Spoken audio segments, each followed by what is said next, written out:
Well, hello again. Welcome back. I hope this past week was a wonderful one for you in exploring that practice of prayer, and that it was something that you're able to really dive into and find as rewarding. This week, we're going to start talking about the practice of the Sabbath. And I thought maybe we'd start with a story. So here it goes. There's this professor, and he wants to go visit some wise people, and he decides he's going to go visit this monk who is renowned for their wisdom. And so he goes to this monk's home, and the monk invites him in, and he says, take a seat. And he says, so what do you want to talk about? And the professor, rather than really asking questions, launches into this whole thing about how all of his accomplishments and all his degrees and all his theories and his opinions that are regarded as some of the top opinions in his field. And as the monk is quietly listening and nodding his head, he takes a teacup and a teapot, and he starts pouring some tea. And he says, would you like some tea? And the professor says, yes. And so he continues to pour, and the professor continues on and on and on about all that he's been doing, his travels, his discoveries, and all these sorts of things. And the monk just keeps on nodding and pouring until the tea comes right up to the brim of the cup. And finally, the professor notices, hey, and he says, stop. Look, the tea is overflowing. What are you doing? And the monk says, this cup, it's just like what's going on in your mind right now. Your mind is so full of so many other things, of so many thoughts, and in your own accomplishments and what's going on in your life and all the busyness, that there's no space for anything else. And so there's no space for the tea to actually fit in it. And the reason I talk about this is because when we talk about the Sabbath, life is kind of like that. If our lives are full of busyness and stress and hurry, then there really is no space in our lives for our own relaxation, our own discovery, our own ability to sit back and take in what God has provided for us. Sabbath isn't one more thing meant to be added to our already overflowing to-do lists and tasks in life. It's an invitation to actually set those lists down and step out of a life of lists. When we get lost in the demands and the requirement to tend to our everyday work and life, we have no time to get lost in the love and the grace of God and to tend to our very spirits and souls. Author Abraham Joshua Heschel says something along the lines of, 6 days a week, we wrestle with the world. But the Sabbath is meant to be a day where we tend for the seed of eternity that's planted in our soul. One of the things that we hope you walk away with this week is just how much a profound gift the Sabbath is to each of us. With the Sabbath being such an important thing for us, we want to make sure that we take time to actually look at some of the challenges that present itself and to really diving into the Sabbath. One of the first ones would be the idea that we have to slow down. You see, the Sabbath, one of the biggest challenges of it is that it requires time. And for most of us, we live lives like maybe we feel like we don't have any time to spare. But if we want to really practice the Sabbath as we're supposed to, and as it's going to be the most beautiful way to do so, we need to be intentional about carving out that time and making space for that time. To truly practice Sabbath, what this means is that we're going to have to slow down. Probably means that we're going to have to recalibrate our lives a little bit. Probably redo our calendar, maybe reschedule some things, or just not do some things at all. So what this is likely going to mean is on those Sabbath days, we're going to have to be intentional about setting aside and getting rid of those things that distract us both mentally and physically.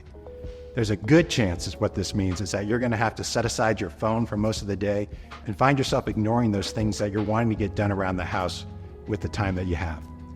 The larger point of this is you can't find rest if you can't slow down. Another challenge we can face when we're trying to practice the Sabbath is this idea of boundaries. As we learn to slow down, we're going to discover that we might need to create some boundaries as well.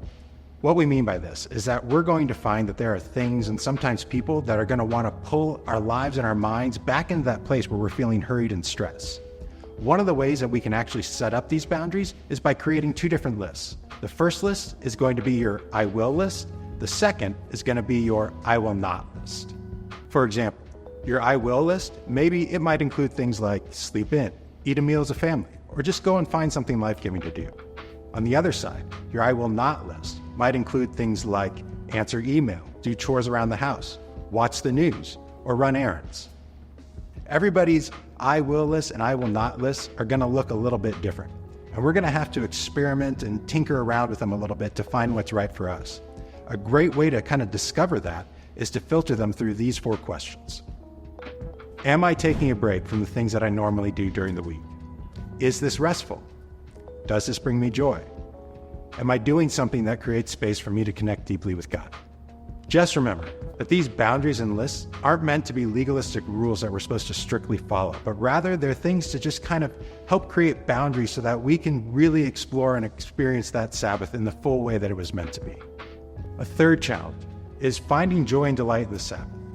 A lot of people have this perception that the Sabbath is something that's supposed to be kind of boring, as if like I'm just sitting around and doing nothing, and the more bored I am, the better I'm actually Sabbathing. And this couldn't be farther from the truth. Remember, Jesus said the Sabbath was made for us, not us for the Sabbath. Our Sabbaths should be time of joy and delight. In fact, one rabbi recommends that we begin every Sabbath by simply saying, "Today, I'm going to pamper my soul." For those of you who are new to practicing the Sabbath, maybe there's just one way to approach this to start with, and it's to ask this simple question of, what can I do that's going to bring me some deep joy with God? Have you ever realized like how maybe when you are going to celebrate a birthday or an anniversary or some special vacation and you kind of save up all these special experiences for it so you can do it all at one time?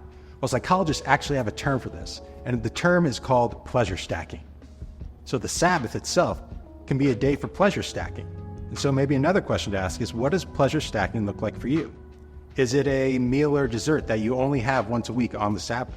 Or is it really being intentional about carving out space and time for an activity that you love to do but don't really get to do all that often? Or maybe it's finding time to spend some time with family or friends that you don't get to see very often.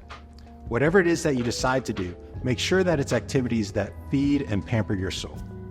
So we want to end here with maybe just a few suggestions on some specific things you could do to help you practice a Sabbath. And remember, these aren't exhaustive. You can do anything, but these are maybe just a few that might help you get started. The first one is simply feasting. Who loves to feast? I know I do.